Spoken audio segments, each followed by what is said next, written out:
Zdravíme všetkých priateľov projektu Zimilo. Dovolili sme si pre vás pripraviť krátke inštruktážne video, ako nastaviť vaše kopírovanie. Ako prvý a pochopiteľný krok je jasné, že sa potrebujete dostať do svojho backofficeu. Pokiaľ ste sa prihlásili, okamžite sa vám otvorí stránka prehľad, na ktorej stačí zrolovať dolu. A tu sa vám objaví modré tlačítko, kde môžete kopírovať obchody. Kliknete naň a budete presmerovaní na stránku spoločnosti IronFX Solid Trading, kde vás vyzve k zadaniu vášho prístupového hesla a mena a čísla účtu, ktoré vám boli zaslané do vašej mailovej adresy. Dovolím si vás požiadať, aby ste to vpisovali ručne, nekopírovali pekne tak, ako ja teraz pomaličky. Pokiaľ sa vám to podarí zadať a vyberiete aj správny server, mimochodom všetky účty projektu Zimilo, ktoré majú fungovať, sú umiestnené na serveri Real 2, aby sme to mali pekne spoločne. Keď to dobre vypíšem, stlačím tlačítko Login a počkám, či ma to vpustí do systému. Po tomto správnom vyplnení a zaregistrovaní, ktoré už mimochodom nemusíte robiť pri opakovaných vstupoch, ak si dáte tlačítko Remember Me, potom vás už automaticky tam váš operačný systém vpustí, tak sa vám zobrazí stránka, na ktorej môžete nastaviť kopírovanie. Na prvý pohľad to vyzerá ako veľký zmätok, ale stránka je užívateľsky veľmi príjemná. V podstate vás nemusí zaujímať absolútne nič, čo sa tam deje, všetko je otázka pre mentora. Vaše kopírovanie si nastavujete v tejto časti, ktorá je vpravo. Takže je jedno, aký postup si zvolíte.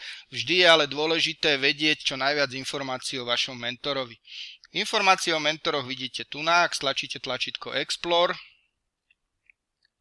tak sa vám natiahne obrazovka, na ktorej máte vašich mentorov. Vidíte, sú tu zoradení podľa istej úspešnosti, podľa toho, koľko ich ľudí kopíruje, vidíte tu, koľko dní sú v systéme. Takisto môžete vidieť najviac kopírovaných mentorov, ktorí sú hneď vedľa. Takisto si tu môžete skontrolovať a vidieť výsledky tých ľudí. Potom môžete vidieť tu na najziskovejších mentorov. No a popri tom všetkom vám ale musím povedať, že musíte si ako laici a začiatočníci dávať absolútne obrovský pozor na všetky tieto čísla. Zhodou okolností tu na Samjin 12 vidíme percentuálnu úspešnosť, ktorá je cez 999%. To znamená, že na prvý pohľad by mal laik pocit, že z jeho $1000 účtu niekto okamžite spraví miliónový. Ono to nie je celkom tak. Všimnite si, že Samjin má síce krásne číslo, ale ten graf smeruje smerom dolu a úspešnosť je 51,3%. Podľa toho to vôbec nedokážeme odhadnúť, ako tento trader funguje. Potrebujete v podstate k tomu vedieť ešte dve základné informácie, a to je veľkosť jeho účtu a spôsob, akým obchoduje a aké objemy obchodov otvára. Pre laikov, aby ešte teda pochopili, tieto čísla, ktoré tu vidíme, sú výsledkom z použitej tzv. Marže, nie z celého účtu, ktorý tam majú oni otvorený. Takže v tejto chvíli si viete takýmto spôsobom nejako zhodnotiť, ktorého mentora by ste si vybrali a môžete začať kopírovať. Šikovnejšia cesta je napríklad tá, že už viete, akého mentora kopírovať chcete, pretože sa vám podarilo sa s ním spojiť, viete o ňom, poznáte ho, vyhovuje vám a potom už si jeho meno vpisujete priamo tu do vyhľadávacieho okienka tej pravej hornej časti. Napríklad napíšem, chcem mať Peťoka, už mi to tam ponúka Peťok 01, ak by boli viacerí s číslami, tak budem vidieť viacerých.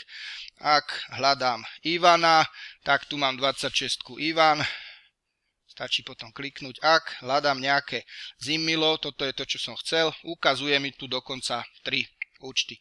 Ja si vyberiem Zimilo 001 a v tej chvíli mi otvorí jeho ako keby back office, takže tu vidím o ňom všetko, vidím tu nejako ako by mal vyzerať, samozrejme tá fotografia nezobrazuje skutočný stav, je možné si ju tam dať, ale väčšinou mentori nemajú nejaký veľký záujem, aby ich ľudia poznali, pretože chcú mať kľud na trading. No a dôležité je, vidíme tu jeho graf, Zatiaľ je len 27 dní v systéme, takže ja keď si prepnem na mesačný alebo ročný graf, stále ukazuje to isté. Vidím, že má 90% úspešnosť obchodov, najlepšiu pozíciu zavrel v 117%, najhoršiu minus 5%, priemerne 0,22%, takže všetky číselká sú príjemne zelené. Tu vidím, akým spôsobom obchodoval. Posledný obchod zavrel pred 4 hodinami, zarobil 158% z celkového použitého marginu. Takže, ak sa mi toto všetko páči, stlačím jedno jediné a pre nás najdôležitejšie tlačítko copy. V tej chvíli mám dve možnosti. Najštandardnejším a najčastejším prístupom je stlačenie copy fix size position, to znamená, kopírujeme podľa odporúčení mentora štandardné, stále opakované rovnaké objemy. Nastavím si tu, ak mi mentor povie, že mám dať 0,2, nastavím si 0,2 a potom stlačím jednoducho tlačítko copy. Od tejto chvíle všetky moje obchody budú kopírované